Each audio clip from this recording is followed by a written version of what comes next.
ताली कभी एक हाथ से नहीं बजती, दोनों हाथों से बजती है। ये चीज देखी जाए, हर कोई शरीफ लड़की होती है रात को 9 बजे मतलब नहीं होती है, लड़के को इतना उससे ज्यादा जिम्मेदार है रेप के लिए ये लड़के हैं उससे ज्यादा। ये है मधुमिता पांडे जो 22 साल की थी जब वो दिल्ली के तिहाड़ जेल में गई 122 रेपिस्ट का इंटरव्यू करने, बस एक सवाल का जवाब देने के लिए कि रेपिस्ट रेप करते क्यों। यही कहानी थी सैमुअल डी स्मिथमैन की, जो 1976 में एक पीएचडी स्टूडेंट थे। उन्होंने लॉस एंजलिस के अखबारों में एक ऐड डाला था। उनको लगा था कि कोई उनके ऐड का रिप्लाई देगा नहीं, पर एक्चुअली 200 लोगों ने दिया। ये कौन लोग थे? रेपिस्ट। सैमुअल ने फिर 50 लोगों का इंटरव्यू लिया और एक रिसर्च पेपर पब्लिश किया। मधुमिता और सैमुअल की कहानी मैं आपको बता क्यों रहा हूँ, क्योंकि उनकी रिसर्च जरूरी है हमारे लिए ये समझने के लिए कि झारखंड में जो इंसिडेंट हुआ वो हुआ क्यों। On Friday, a foreign tourist in India put up a video on Instagram. She had bruises on her face. She had been gang raped by 7 men during her trip. जुलाई 2023 को एक कपल जो मोटे bike vloggers थे वो India आए Pakistan border से। उन्होंने कहा, हेलो इंडिया, दुनिया ट्रैवल करने के 5 साल बाद हम फाइनली इंडिया आ चुके हैं। इस इंसिडेंट से पहले वो 6 साल से ट्रैवल कर रहे थे, जहां वो 66 देश गए, इंक्लूडिंग ईरान, अफगानिस्तान और पाकिस्तान। इंडिया में करीब 6 महीने से थे और उन्होंने 20,000 किलोमीटर कवर कर लिए थे। जो कपल था वो झारखंड होते हुए भागलपुर जा रहा था बिहार में। झारखंड के दुमका इलाके में कुमराहट गांव के पास उन्होंने एक टेंट सेटअप किया रात बिताने के लिए, पर अनफॉर्चुनेटली उस रात उनके खिलाफ एक क्राइम कमिट किया गया। 28 साल की महिला का रेप किया गया और उनके हस्बैंड को बुरी तरह पीटा गया। झारखंड पुलिस का रिस्पॉन्स बहुत तेज था। उन्होंने सारे अक्यूज को पकड़ लिया, कपल को फाइनेंशियल कॉम्पेंसेशन दिया और अब वो कपल नेपाल जा चुका है। विक्टिम ने ये भी कहा कि इंडियंस का उनकी तरफ बिहेवियर अच्छा था, वो इंडियंस को ब्लेम नहीं करती बल्कि वो क्रिमिनल्स को करती है। जिस ट्वीट ने इस इंसिडेंट को वायरल बनाया उसको 200 मिलियन व्यूज मिल गए। हाँ, 200 मिलियन व्यूज। इसने डिबेट स्टार्ट कर दिया सोशल मीडिया पर कि रेप्स तो कई देशों में होते हैं, तो इंडिया का नाम क्यों बदनाम किया जा रहा है इतना। कुछ साल पहले थॉमसन रॉयटर्स पोल ने भी कहा था कि India one of the most dangerous country है विमेन के लिए, अफगानिस्तान और सीरिया से भी बुरी। तो क्या इंडिया की सिचुएशन एक्चुअली इतनी बुरी है? कुछ लोग कहते हैं कि इंडिया में लड़के सेक्स स्टार्व्ड है, इसी वजह से इतने रेप्स होते हैं। दूसरे लोग फेक रेप केसेस की बात करते हैं। तो सच क्या है? मैं इन सारी चीजों के बारे में बात करूंगा, स्पेशली एक रेपिस्ट की साइकोलॉजी के बारे में। इसमें से कुछ इन्फॉर्मेशन आपको शॉक कर सकती है। सबसे पहले हमारे लिए कॉन्टेक्स्ट समझना जरूरी है कि इंडिया में ये प्रॉब्लम कितनी बुरी है दूसरे देशों के कंपैरिजन से। वर्ल्ड बैंक के हिसाब से करीब 30% महिलाएं पूरी दुनिया में किसी न किसी तरीके का सेक्सुअल वायलेंस फेस करती है। अगर हम इंडियन गवर्नमेंट का डेटा देखेंगे तो 2022 में 31,516 रेप केसेस रिपोर्ट हुए थे। अब आप में से कुछ लोग कहोगे कि वो हर दिन का हुआ 90 रेप केसेस, पर हमें ये बात भी समझने की जरूरत है कि इंडिया पूरी दुनिया में सबसे पॉपुलस कंट्री है, तो एग्रीगेट लेवल पर हर क्राइम पूरी दुनिया में इंडिया में सबसे ज्यादा होगा, इसलिए हमें पर कैपिटा बेसिस पर देखनी होगी। हमारे पास डेटा बस 2013 का है, वो है नंबर ऑफ रेप केसेस पर 1 लाख पॉपुलेशन, और वो यूएसए में है 27, यूके में है 36 और स्वीडन में है 60। इंडिया में क्या है? बस 2.6। तो रेट के हिसाब से इंडिया में रेप की सिचुएशन इतनी बुरी नहीं है, पर इसमें एक प्रॉब्लम है रिपोर्टिंग की। आपको हाथरस का केस याद है? The young woman from Uttar Pradesh was gang raped. Police apathy and negligence of the system led to her death yesterday. उस केस में विक्टिम ने इंसिडेंट की घंटों बाद पुलिस में स्टेटमेंट दर्ज करने की कोशिश करी थी। रेप हुआ था आपके साथ? कौन कौन थे? पर पुलिस ने ये किया ही नहीं। एसआर दारापुरी जो एक फॉर्मर पुलिस ऑफिसर है, उन्होंने कहा कि पुलिस ने ना कोई कंप्लेन लिखी और ना दर्ज किया कि विक्टिम क्या कहने की कोशिश कर रही है। नेशनल क्राइम रिकॉर्ड्स ब्यूरो के 2015 के डेटा के हिसाब से करीब 85% सेक्सुअल वायलेंस केसेस हमारे देश में अनरिपोर्टेड होते हैं। 85%। इसके कई रीजंस हैं। विक्टिम का लीगल सिस्टम में कोई विश्वास है नहीं, विक्टिम पर कई बार दबाव डाला जाता है कि वो रिपोर्ट ही ना करे केस, और कई बार पुलिस भी हाथरस के केस की तरह कोई कंप्लेन दर्ज ही नहीं करती। तो इस वजह से कई कंट्रीज में जहाँ रेप की रेट ज्यादा है, वो बस इस वजह से नहीं कि उधर बहुत बड़ी प्रॉब्लम है, बल्कि इस वजह से भी हो सकती है कि उधर इतना अच्छा लीगल सिस्टम है कि सारे क्राइम की रिपोर्टिंग होती है। दूसरी प्रॉब्लम है कि रेप की जो लीगल डेफिनेशन होती है वो अलग अलग हो सकती है डिफरेंट कंट्रीज में। जैसे इंडिया में इसकी डेफिनेशन है unlawful sexual intercourse against the will and without the consent of a woman. Indian penal code ने इसके बारे में और भी कई क्लैरिफिकेशंस दिए, जैसे अगर कंसेंट ली गई हो पर लड़की की एज 16 साल से कम हो, ब्लैकमेल या फिर धमकी देकर कंसेंट ली गई हो, या फिर एक ऐसी महिला से ली गई हो जिसकी मेंटल हेल्थ ठीक ना हो, तो इन सारी सिचुएशंस में कंसेंट कंसिडर नहीं करी जाएगी और सेक्सुअल इंटरकोर्स को एक रेप बुलाया जाएगा। अगर दूसरे देशों से कंपेयर करोगे तो ये डेफिनेशन अलग होती है। जैसे यूरोपियन देशों में अगर बिना कंसेंट के सेक्स होता है एक मैरिड कपल के बीच तो उसको रेप बुलाया जाता है, पर मैरिटल रेप इंडिया में लीगली एग्जिस्ट नहीं करता। अगर हम मैरिटल रेप को भी कंसिडर कर लेंगे इंडिया में तो एनसीआरबी डेटा के हिसाब से परसेंटेज ऑफ अनरिपोर्टेड केसेस हो जाते हैं 99%। इन रीजंस की वजह से इंडिया को जज करना उसके रेप की स्टेटिस्टिक्स के बेसिस पर मुश्किल हो जाता है, इसलिए हमें दूसरे स्टेटिस्टिक्स पर नजर डालनी पड़ेगी।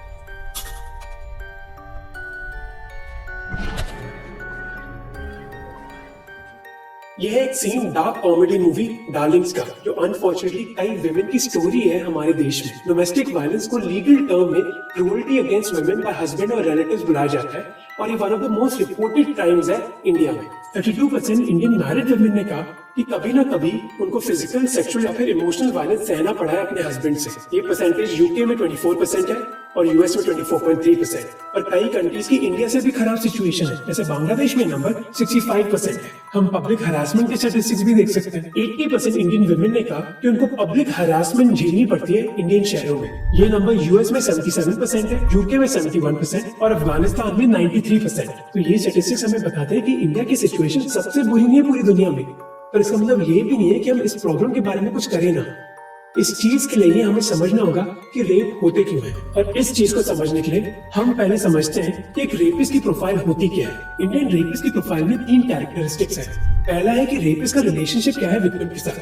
2022 के गवर्नमेंट डेटा के हिसाब से 97% केसेस में रेपिस्ट एक नॉन आदमी होता है विक्टिम का। 97% केसेस। ये है एक अवार्ड विनिंग डॉक्यूमेंट्री झारखंड के बेरू डिस्ट्रिक्ट से।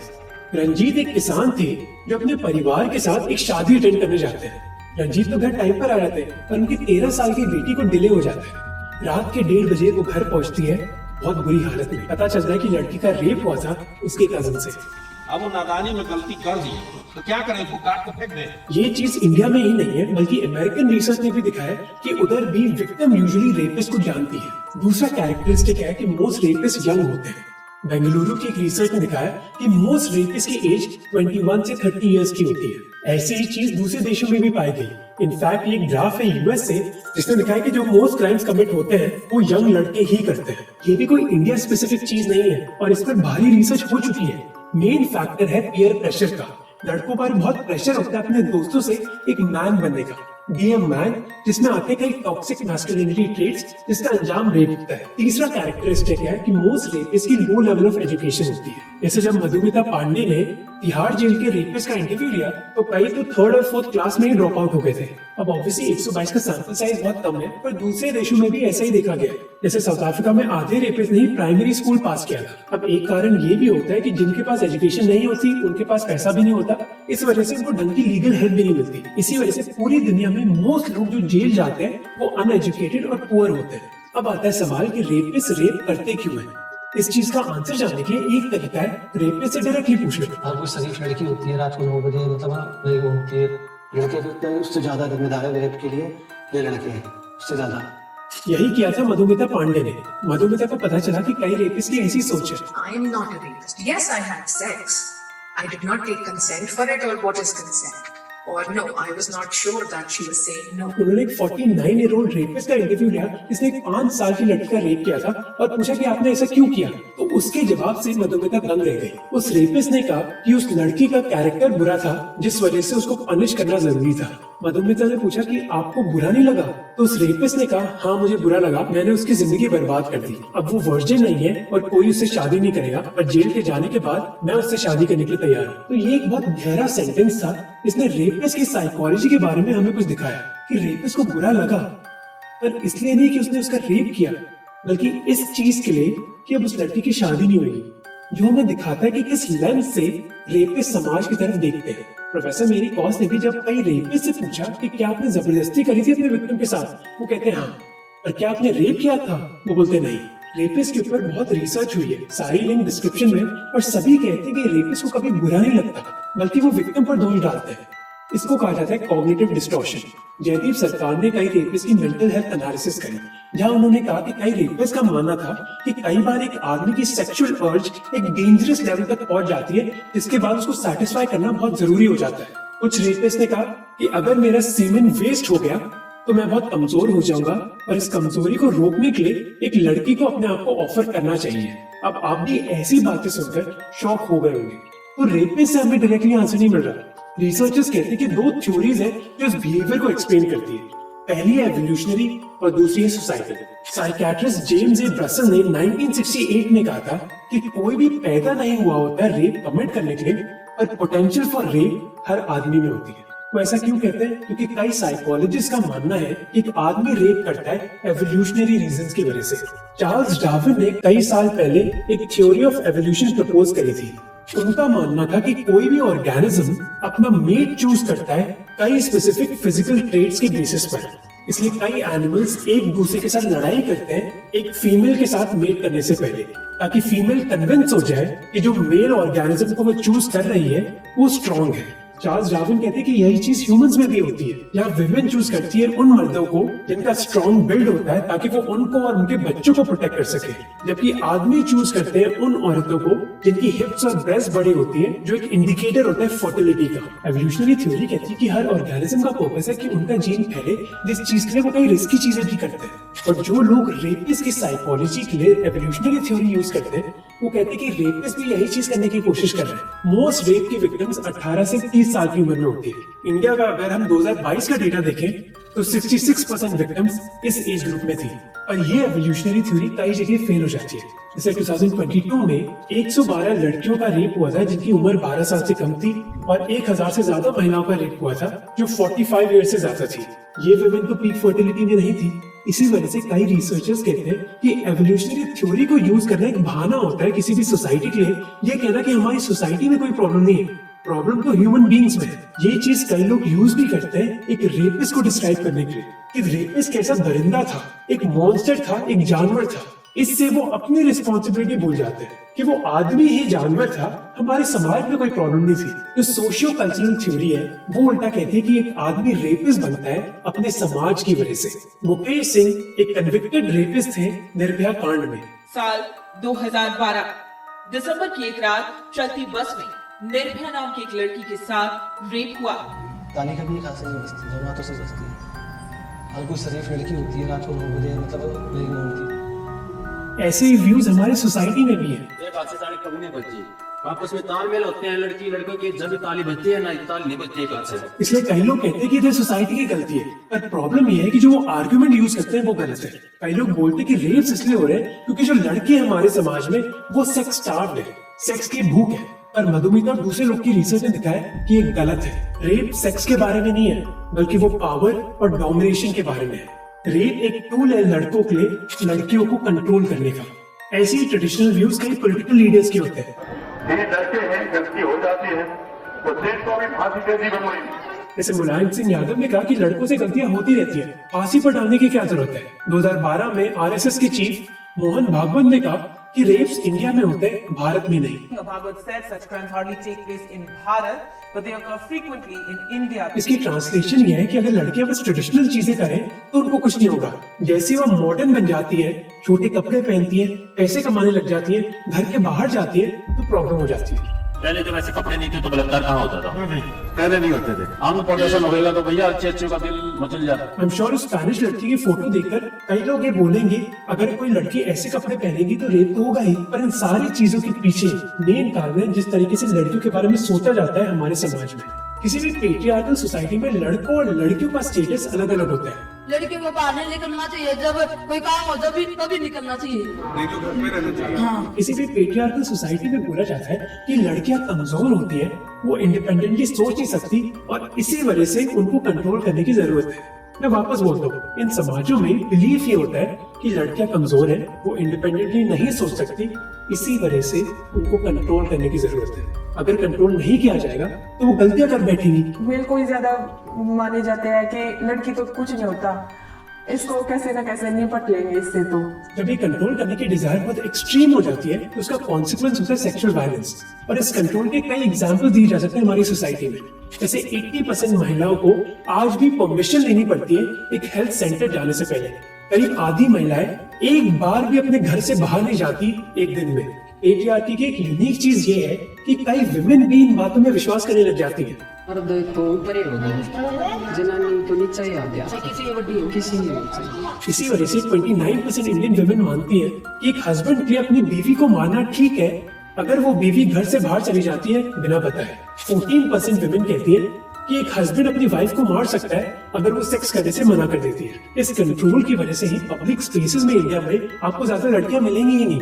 जब मेरे एक अंकल वियतनाम गए, उनका रिस्पॉन्स था इधर तो लड़कियां भी टैक्सी चलाती हैं, क्योंकि इंडिया में पब्लिक स्पेस में आपको लड़कियां दिखती ही नहीं है, जिस वजह से पब्लिक स्पेस और अनसेफ हो जाती है लड़कियों के लिए। इस सारी चीज की जड़ है एक एटीट्यूड जहाँ लड़कियों को कंट्रोल करना जरूरी है। ये मैंने अपने घर में भी देखा है, जहाँ मुझे मेरी बहन के कंपैरिजन से बहुत डिफरेंटली ट्रीट किया जाता है। सेक्सुअल वायलेंस लड़कियों पर डोमिनेशन करने के लिए ही नहीं बल्कि दूसरे लोगों को एक सबक सिखाने के लिए भी किया जाता है। जैसे पार्टीशन के बाद सेक्सुअल वायलेंस किया गया दूसरी कम्युनिटी की इज्जत कम करने के लिए।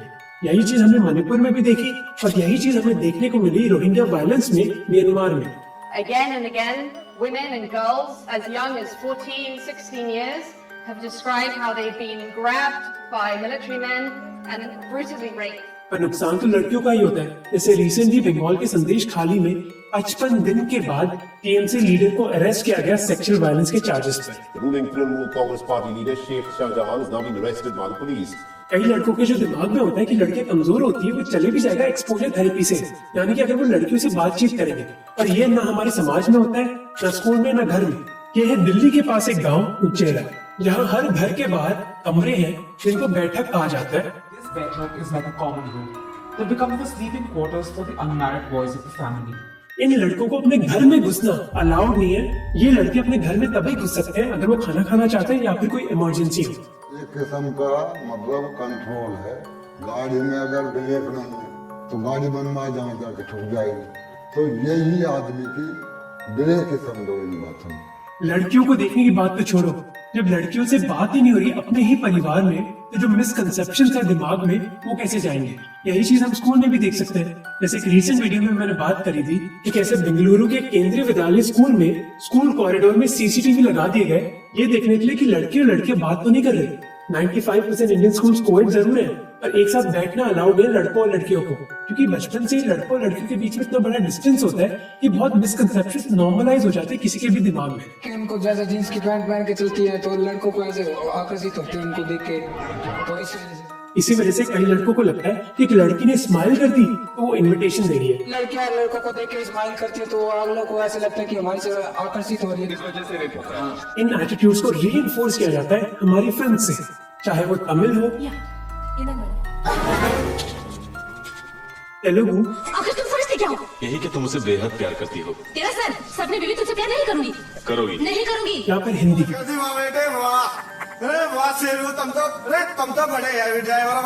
हमारी फिल्म्स की अब हालत सोचो ये है कि इन फिल्म्स ने स्टॉकिंग को ही रोमांटिक बना दिया, चाहे अक्षय कुमार हो या फिर शाहरुख खान।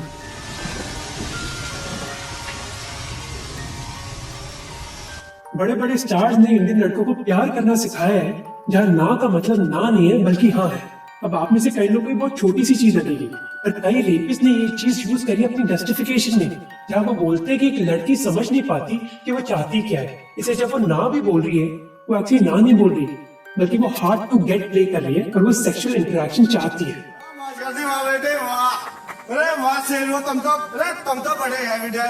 अब आप में से कुछ लोग कहोगे कि मूवीज तो एंटरटेनमेंट क्या होती है ना, सब जानते कि जो चल रहा है वो फेक है, वो मूवी देखते हैं और फिर भूल जाते हैं। पर इतनी सारी रिसर्च हुई है ये दिखाने के लिए कि किसी का भी पर्सपेक्टिव बदलता है मूवी से, टीवी शो से, जो भी चीज हम देखते हैं, सुनते हैं, पहनते हैं। जैसे ऑस्ट्रेलिया में एक आदमी ने 2 महिलाओं को स्टॉक किया था। एक महिला को उन्होंने 18 महीने तक स्टॉक किया। जज ने पूछा क्यों? लड़के ने कहा कि मुझे लगा ये बहुत नॉर्मल चीज है, क्योंकि बॉलीवुड फिल्म्स में ऐसा होता रहता है। बॉलीवुड फिल्म इतनी मिसोजिनिस्टिक है 2 चीजों की वजह से। पहली बात है ऑडियंस। इन मूवीज की 61% मूवी गोइंग ऑडियंस मेल है, तो अगर उस ऑडियंस को केटर करना है और उनके बिलीव्स कंजर्वेटिव है तो चेंज करने की क्या जरूरत है। और दूसरी चीज है कि मूवीज को बनाते भी मोस्टली मैन ही है। 2021 की रिसर्च ने दिखाया कि बस 10% इंडस्ट्री रोल जैसे एडिटिंग, डायरेक्टिंग, राइटिंग, डिजाइन और सिनेमेटोग्राफी में विमेन इन्वॉल्व है हमारे देश में। तो अगर मूवी बनाने में लड़कियां इन्वॉल्व है नहीं तो ऐसा ही कंटेंट बनेगा। अब ऑब्वियसली हमें जनरलाइज नहीं करना चाहिए। मेरा एक फेवरेट कोट है इंडिया के बारे में जो ब्रिटिश इकोनॉमिस्ट जॉन रॉबिन्सन ने किया था, whatever you can rightly say about India, the opposite is also true. ये चीज रेप के बारे में भी है हमारे देश में। कई लोगों के ऐसे व्यूज हैं जिससे आपका खून खोलेगा, पर ऐसा सब लोग नहीं सोचते। प्यू रिसर्च ने दिखाया कि मोस्ट मेन और विमेन मानते हैं कि लड़कियां अच्छी पॉलिटिकल लीडर्स बन सकती हैं और उनको एक फैमिली की फाइनेंशियल डिसीजन पे इन्वॉल्व होना चाहिए। पर इन्हीं व्यूज में कई कॉन्ट्रडिक्शन भी है। जब लोगों से पूछो कि वो इक्वल राइट चाहते हैं लड़के और लड़कियों के लिए, सब बोलते हैं हाँ, पर 90% ये भी कहते हैं कि वाइफ्स को अपने हस्बैंड की बात माननी चाहिए। मेरे घर में भी लड़कियां हैं तो पूरे कपड़ा पहन के रखती है, चुन्नी रखती है, सलवार कमीज पहनती है। और अगर अपने मर्जी से वो बोलेगी हम अपने मनपसंद का कपड़ा पहनेंगे तो आप नहीं पहनने दीजिएगा? नहीं चलेगा ही नहीं हमारे घर में। तो आपने मतलब औरतों को अपने घर के बांध के रखा हुआ है, तभी तो हमारे घर सेफ है। तो इक्वल राइट्स होनी चाहिए, पर वाइफ को हस्बैंड की बात हर बार माननी चाहिए। ये जेंडर एटीट्यूड सबसे बुरी थी मुस्लिम्स के बीच और बेस्ट थे सिख समाज में। ये मत समझना कि साउथ इंडियन स्टेट्स में बहुत अच्छी हालत है। हाँ, वो थोड़ी बहुत बेटर जरूर है नॉर्थ इंडियन स्टेट से, पर 75% ये जरूर मानते थे साउथ इंडिया में कि वाइफ को हस्बैंड की बात माननी चाहिए। अब हर बार जब बड़ा इंसिडेंट होता है हमें लगता है कि अब सिचुएशन चेंज होगी, पर सिचुएशन इसलिए चेंज नहीं होती क्योंकि हमारा फोकस ही गलत रहता है। हम बस ये बोलते रहते हैं कि पनिशमेंट बढ़ा दो, रेपिस्ट को मार दो, फांसी पर चढ़ा दो या फिर कैस्ट्रेट कर दो। इस तरह की चीजें कुछ कंट्रीज में होती हैं, वहाँ पब्लिक इसको जस्टिस देती है। I think these kind of people need to be brought out in public and lynched. देखो मिडिल ईस्ट कितना सेफ है, उधर शरिया लॉ जरूर है, पर उधर रेपिस्ट का सर ही काट दिया जाता है। हम ऐसा क्यों नहीं करते? क्योंकि ये लॉजिक ही गलत है। इसके 3 रीजन है। पहला, याद रखना कि 97% केसेस में रेपिस्ट एक नॉन आदमी होता है विक्टिम का। तो अगर आपको पता है कि एक कंप्लेंट फाइल करने के बाद अगर कन्विक्शन मिल गई तो फांसी चढ़ा दी जाएगी रेपिस्ट को, आपको लगता है कि कंप्लेंट दर्ज होगी? एडवोकेट वृंदा ग्रोवर ने कहा कि कई बार लड़कियों पर दबाव डाला जाता है कि अगर उन्होंने रेप केस डाल दिया तो उनकी जिंदगी बर्बाद हो जाएगी। अब मैं आगे जाकर फेक रेप केसेस की जरूर बात करूंगा, पर ये सोचने की चीज है कि पनिशमेंट बढ़ाने से प्रेशर भी बढ़ जाएगा लड़की पर। दूसरी चीज है कि कई एक्टिविस्ट ने कहा कि अगर पनिशमेंट बढ़ा दी तो उल्टा इंसेंटिव बढ़ जाता है रेपिस्ट के लिए विक्टिम को मारने का। अगर छोड़ दिया तो लड़की रिपोर्ट कर देगी और डेथ सेंटेंस हो सकती है, इसलिए मार ही दो। इनफैक्ट 141 कंट्रीज के एविडेंस से दिखाया है कि कैपिटल पनिशमेंट हटाकर रेप के केसेस बढ़े नहीं थे, उल्टा घट गए थे। ये इसलिए होता है क्योंकि क्राइम करने की प्रोबेबिलिटी बस सिवियरिटी ऑफ पनिशमेंट पर डिपेंड नहीं करती, बल्कि प्रोबेबिलिटी ऑफ बीइंग कॉट पर भी निर्भर करती है। ये मैं आपको इक्वेशन के रूप में समझाता हूँ। एक क्रिमिनल के दिमाग में 2 वेरिएबल्स होते हैं, एक है पनिशमेंट कितनी स्ट्रिक्ट होगी और दूसरा है क्या प्रोबेबिलिटी है कि वो पकड़े जाएंगे। हम लोग बस पनिशमेंट पर ही फोकस करते हैं कि उसको कैसे बढ़ाया जाए, पर हम ये भूल जाते हैं कि प्रोबेबिलिटी भी मैटर करती है। इनफैक्ट क्रिमिनोलॉजिस्ट डैनियल नेगन ने कहा कि क्राइम को कम करने का बेस्ट तरीका है प्रोबेबिलिटी को बढ़ाना, ना कि पनिशमेंट को। और रही सऊदी अरेबिया की बात, तो उधर ऐसा नहीं कि रेप्स कम है, रिपोर्टेड रेप्स कम है, क्योंकि उधर विमेन के पास इतनी एम्पावरमेंट ही नहीं है कि वो कंप्लेन कर सके। सऊदी कोर्ट्स के हिसाब से एक रेपिस्ट को कन्विक्ट करने के लिए 2 मेल आई विटनेसेस होने चाहिए। अब एक रेप के केस में 2 मेल आई विटनेसेस कहाँ से आएंगे लड़की की साइड में? लड़कियों को बोलना कि वो छोटे कपड़े ना पहने या फिर देर रात बाहर ना जाए एक शॉर्ट टर्म सोल्यूशन है। लॉन्ग टर्म सोल्यूशन तभी होगा जब हमारी सोसाइटी में बिलीव्स बदलेंगे, और थैंकफुली कई ऑर्गेनाइजेशंस ये करने की कोशिश कर रही हैं। पर इन चीजों पर पानी फेरे थे फेक रेप केसेस। हमें भरोसा था कि जो हमने नहीं करा है वो हमारा झूठा साबित होगा। आज नहीं, कभी होगा, 20 साल में होगा या 21 साल में होगा। हम तो ऊपर वाले से यही दुआ कर रहे थे, वो हुआ भी। ऐसे ये है विष्णु तिवारी उत्तर प्रदेश से, जो 23 इयर्स के थे जब सितंबर 2000 में वो कन्विक्टेड हुए थे एक रेप के लिए। पर 20 साल बाद इलाहाबाद हाईकोर्ट ने कहा कि उनको एविडेंस मिला नहीं इस चीज के लिए। विष्णु ने कहा कि ये एक लड़ाई थी हमारी जमीन के लिए, मैंने कभी लड़की से बात नहीं करी थी, उनको बस पैसा चाहिए था। और विष्णु ऐसे अकेले आदमी नहीं है। तो फेक रेप केसेस की प्रॉब्लम कितनी बड़ी है? एनसीआरबी डेटा के हिसाब से 2022 में 45,000 रेप केसेस थे, पर कन्विक्शन रेट बस 27.5% थी, यानी कि 75% से ज्यादा केसेस में कोई कन्विक्शन नहीं हुई। अब ये 2 चीजों की वजह से हो सकता है। पहला है कि लड़की पर दबाव डाला जाता है जिसकी वजह से वो स्टेटमेंट बदल देती है, और दूसरी है कि ये रेप केस ही फेक होते हैं। डेटा जर्नलिस्ट रुक्मणी श्रीनिवासन ने 2013 में 500 रेप केसेस को स्टडी किया था। उन्होंने कहा कि 25% केसेस में पेरेंट्स लड़की के बिहाफ पर रेप केस फाइल कर रहे थे क्योंकि लड़की घर छोड़कर भाग गई थी एक लड़की के साथ। तो यानी कि 25% केसेस तो उधर ही फॉल्स हो गए। जयपुर के डेटा ने दिखाया कि 330 रिपोर्टेड रेप केसेस में से 43% फॉल्स थे। सुप्रीम कोर्ट के retired justice BN Shri Krishna ने कहा, The rape laws were being misused in this country. There is no doubt about it. पर अनफॉर्चुनेटली ऐसी चीजों की वजह से एक सीरियस इशू जो सेक्सुअल वायलेंस का है उस पर भी डिबेट खड़े हो जाते हैं, क्योंकि लोगों का ट्रस्ट कम हो रहा है। इसलिए वो लड़की जिसका केस रियल है उस पर भी डाउट्स आएंगे लोगों के। इस प्रॉब्लम के बावजूद कई लोग इंडिया की सेक्सुअल वायलेंस इशू को सॉल्व करने की कोशिश कर रहे हैं। जैसे हरियाणा में एक एनजीओ है ब्रेक थ्रू, जिसने एक प्रोग्राम लॉन्च किया तारों की टोली, जिससे वो स्टेट के सरकारी स्कूल्स में बच्चों के साथ ओपन डिस्कशन करते हैं जेंडर रोल्स के बारे में। ऐसा नहीं कि उन्होंने ये सेशंस आधे घंटे के लिए करे और काम खत्म, बल्कि 2.5 साल के लिए ये सेशंस किए गए, जिनका इम्पैक्ट देखने को मिला है। रिसर्च ने दिखाया कि जिन बच्चों को ये प्रोग्राम दिया गया, उनका एटीट्यूड और प्रोग्रेसिव बन गया। मेरी बड़ी बहन की शादी हो गई और वो पढ़ना चाहती है अब भी, पर उनके तो पति है ना, वो मना कर रहे हैं। अगर मैं तारों की टोली से थोड़े से दिन पहले और जुड़ी होती ना, तो वो आज पढ़ रही। पर अगर हम हमारे समाज को चेंज करना चाहते हैं, तो हमें ऐसे ही प्रोग्राम्स की जरूरत है। फांसी की मांग करने से एक शॉर्ट टर्म बूस्ट जरूर मिल जाता है, पर याद रखना लॉन्ग टर्म सोल्यूशन ऐसे एजुकेशन प्रोग्राम से ही आएगा।